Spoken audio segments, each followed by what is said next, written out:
So Builder Tim reminded me of the biblical story of Saul becoming Paul.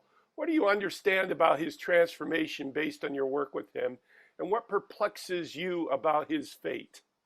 Do you think in the film, is there like a road to Damascus moment on camera for you? Whoa, that's an interesting question. I would say his resignation towards the end of the project, Yeah. but it wasn't like a flash.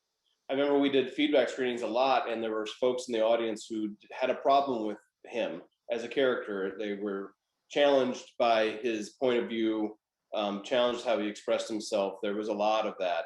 And then when they saw him, though, at the end, when he turned to Paul, without trying to give away the movie too much, um, there was a huge flip in the audience's perception of him as a person, as a character, as a subject, and all that. I think in a lot of ways, the movie started and Tim and I were pretty much in lockstep about the power of US can doism. Like, we can do this, we can figure this out. And I would say we also both went through our own journeys about how that's not happening. And I would say probably some of the specific points we probably don't totally align on, but I would say by the end, him and me, I would say, agree on a lot of it. And I think you're right. I think it was more of like a step of just like going through this and then finally. But the other thing about Haiti is that, and this is true, it seems it's true all the time. Like, once you're there and once you've been there, it gets under your skin, and it sort of sticks with you. And I think that's also happening with him there too. Is that it really genuinely, you're essentially watching this film in 88 minutes, or you're not realizing you're watching someone change drastically. One of the extraordinary revelations in the film is that although someone seems like a villain, quote unquote, they're actually a survivalist. At what level should we be looking at con men that way in accordance with the crimes they are perpetuating to favor their survival?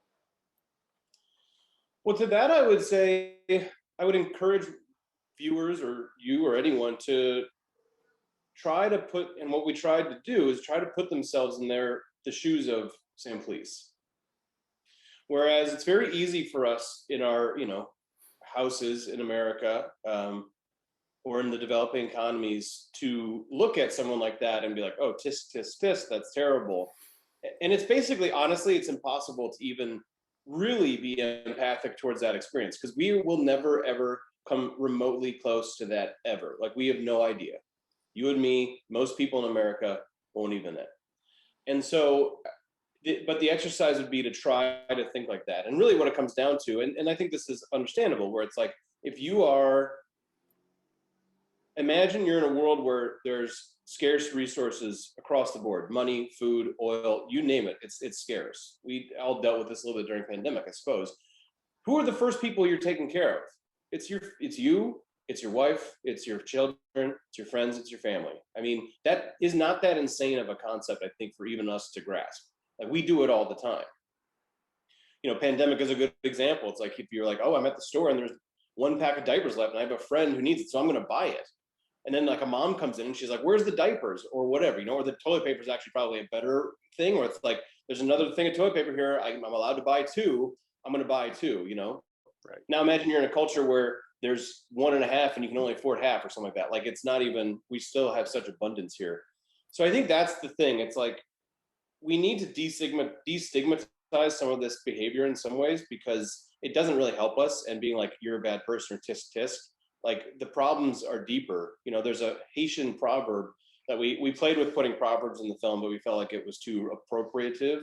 But there's a Haitian proverb that the fish doesn't see the water. And the idea there is that, like, when, Saimplice is a product of his culture. He's a guy who lives in the world and he's just trying to get ahead. And so the more successful you are getting ahead, the more potentially you are also labeled a corrupt person or whatever.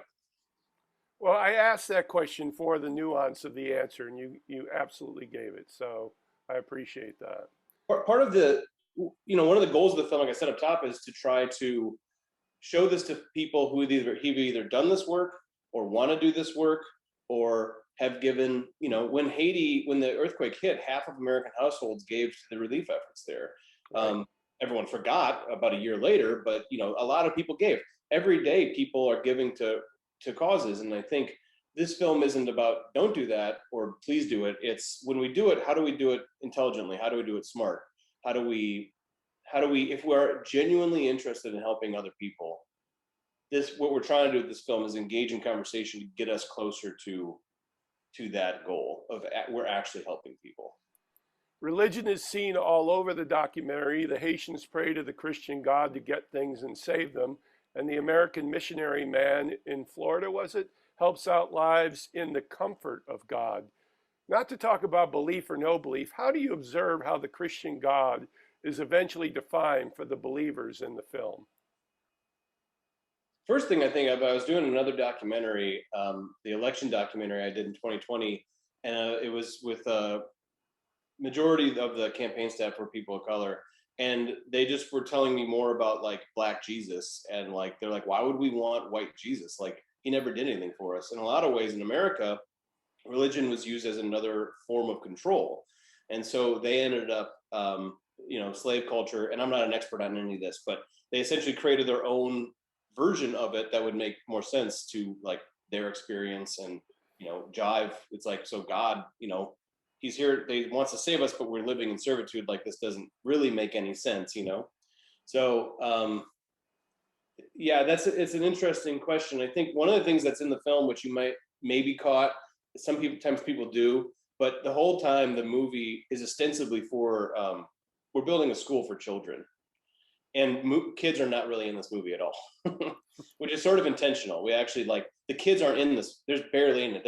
They're nominally in it. They're in a little bit at the beginning, and then at best they're just like in the periphery. And I think that's sort of also what I feel about in terms of the religious stuff. It's like it's there and driving things, and that's sort of why they're saying why we're doing things, but something doesn't add up ultimately. It doesn't totally click. This is Patrick McDonald for HollywoodChicago.com. Copyright 2022.